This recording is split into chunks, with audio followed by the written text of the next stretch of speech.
Mr. Mathiesen studied veterinary medicine at the University of Edinburgh, and he was the youngest member of Parliament of Iceland and served as the Minister of Fisheries and Finance in Iceland. Currently, he is serving as the Assistant Secretary General of FAO in Rome. Now we're going to ask Mr. Mathiesen for the presentation. Please welcome him with a big round of applause. Excellencies, ladies and gentlemen, it's a pleasure to be with you. It's always a pleasure to be in Korea, even though as under the circumstances now in a virtual form. I'm going to start my presentation by showing you this slide, which centers around the picture of what is often called the March of Humanity, which reflects how Homo sapiens, our own species, has developed over the ages. Primarily, the text in the slide then reflects the past 60 to 70,000 years since Homo sapiens really started to develop as a species that has organized societies and cultures, has used its capacities, the survival instinct, communication, capacity to imagine, to create cultures, religion, and government, and hopefully to promote happiness through that. And on the way, we have experienced the agricultural revolution some 10,000 years ago, the industrial revolution 200 years ago, and the digital revolution, which is still ongoing.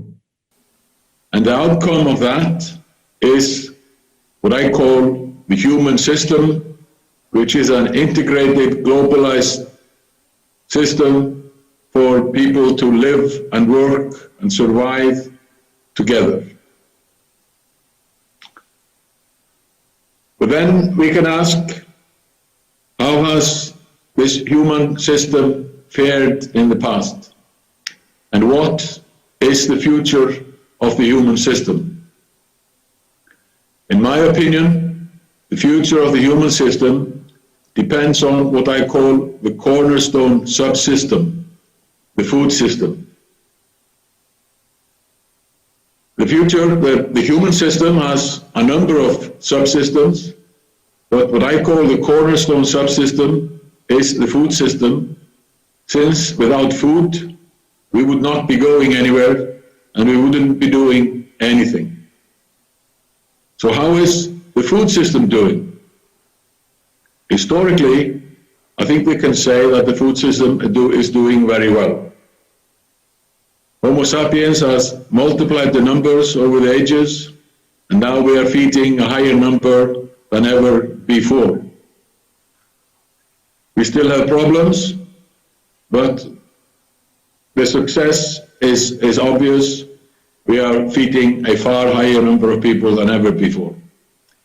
If we would compare this in the context of the selfish gene, Richard Dawkins' selfish gene, we might be up against some competition with regards to other living creatures. But that is a different story. So if we have done relatively well in the past, how are we doing now? How is the present? Well, we have some problems.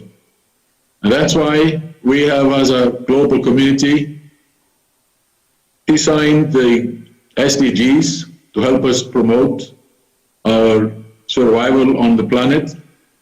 And you can see how they gather around the sustainable food system in this slide.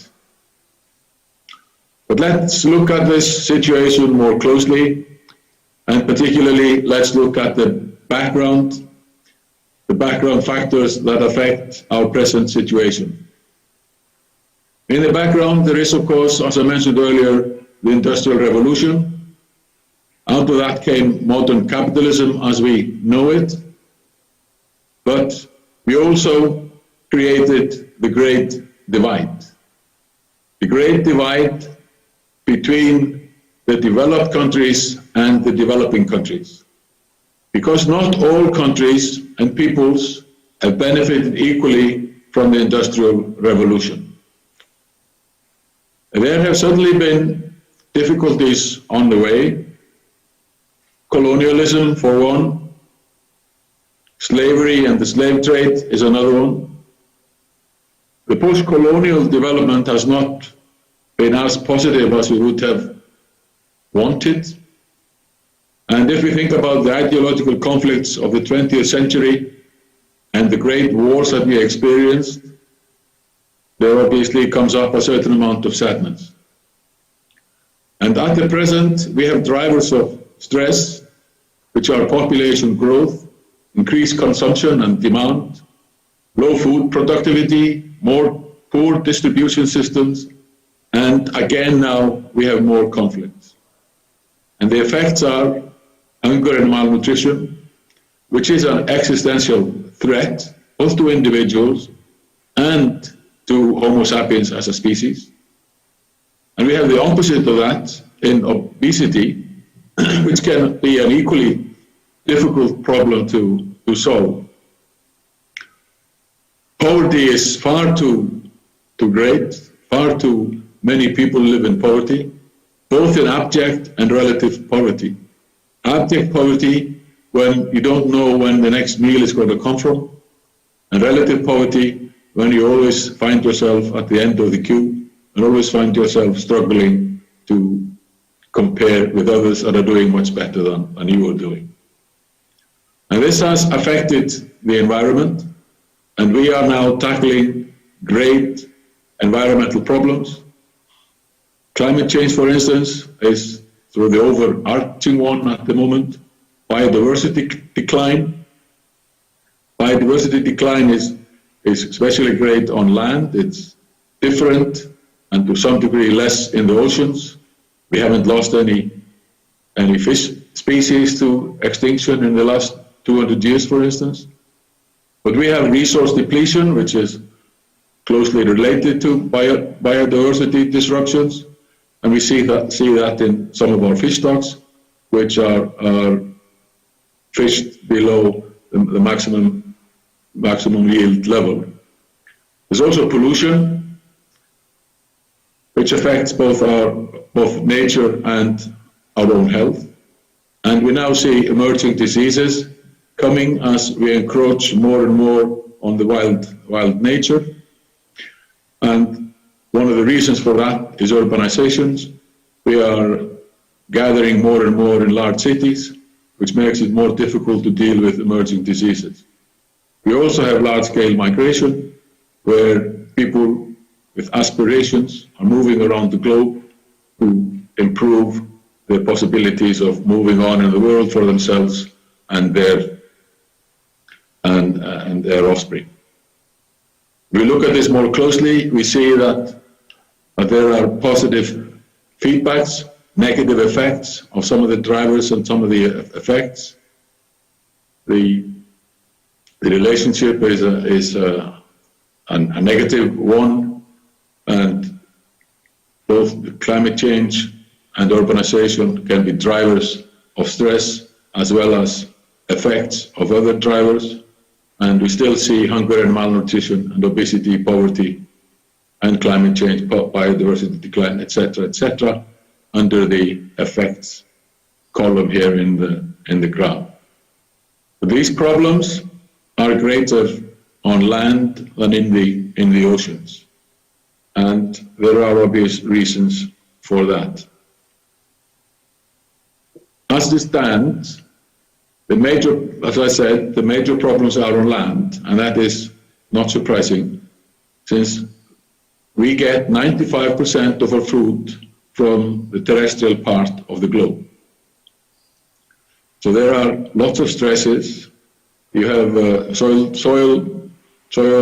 decline, you have water problems, you have problems of land distribution, etc.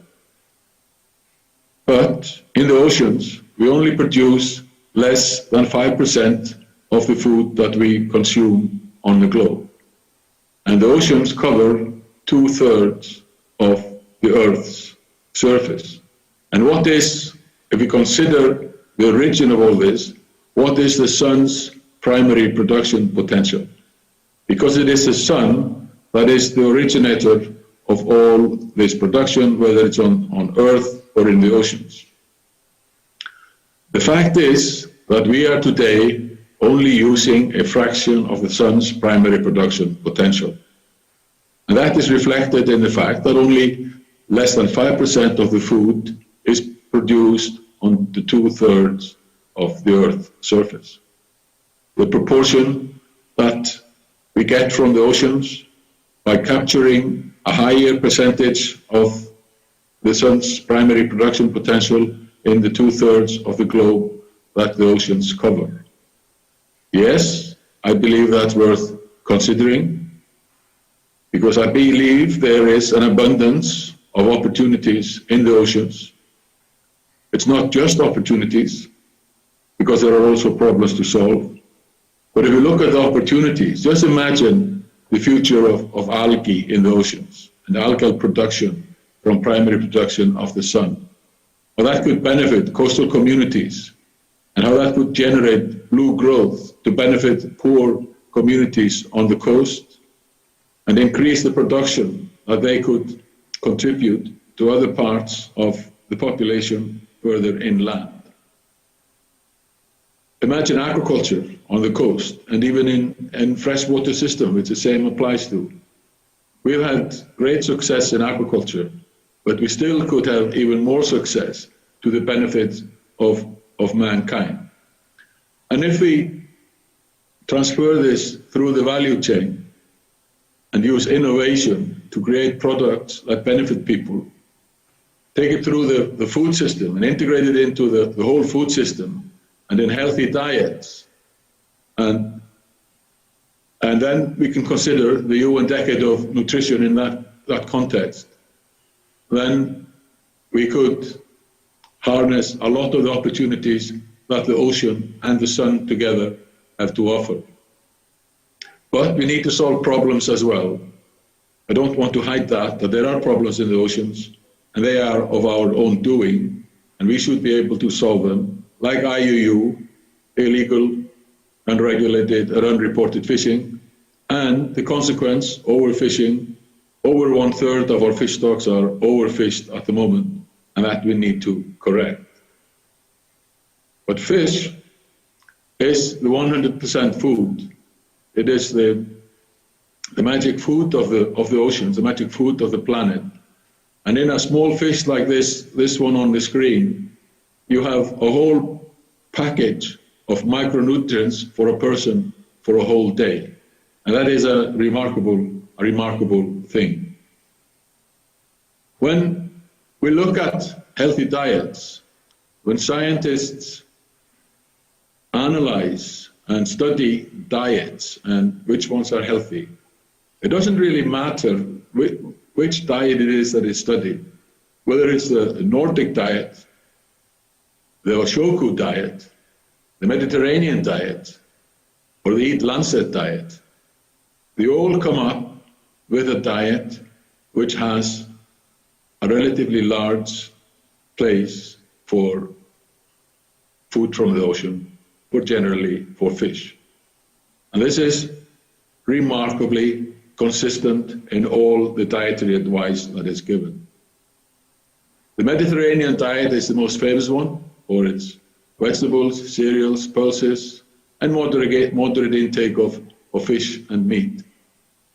And we should look towards and see how we can harness the oceans in a healthy way, like we have been doing through the ages, through Mediterranean diets and other sustainable diets.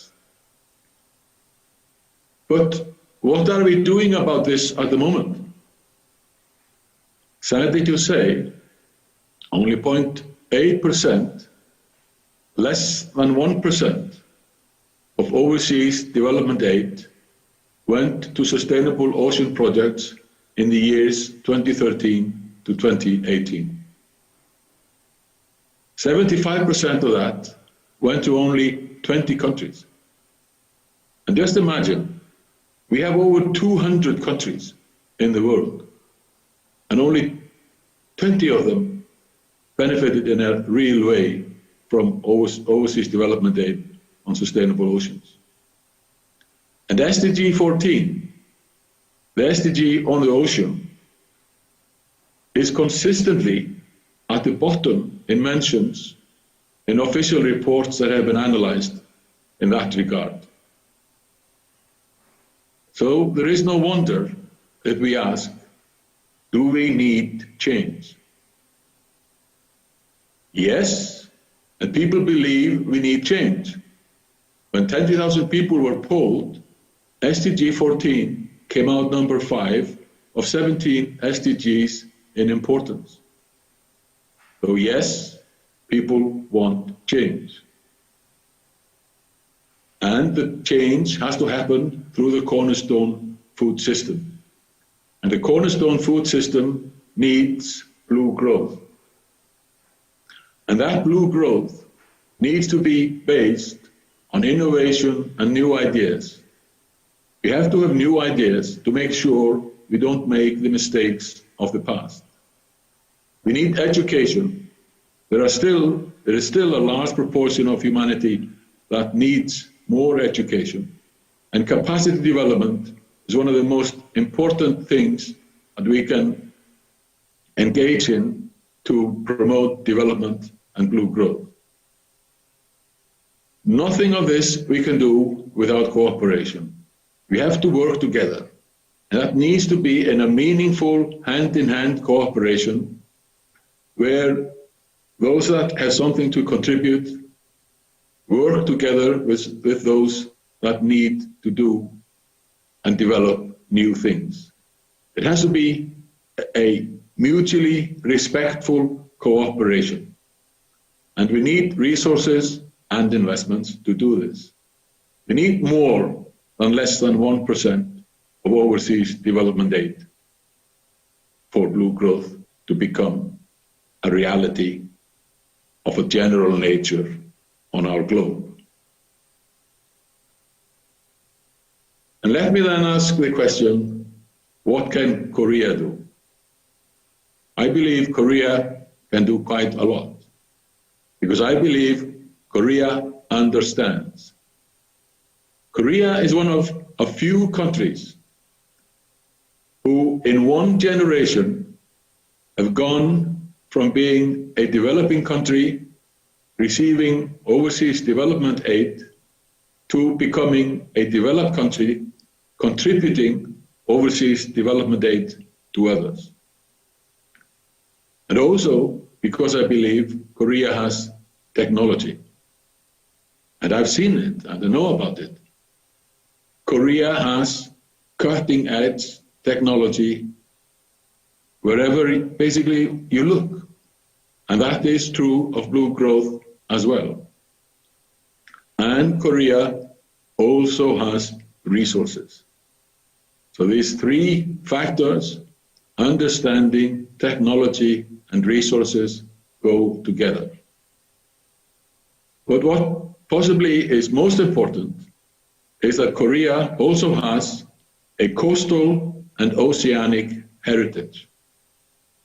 And I have allowed myself to wonder and speculate whether in Korea we could find a Korean coastal heritage diet, which could be as important as the Mediterranean diet in contributing to a healthy diet for mankind in the future. Let us think about that, and let that be my final word as I thank you very much and say, 감사합니다.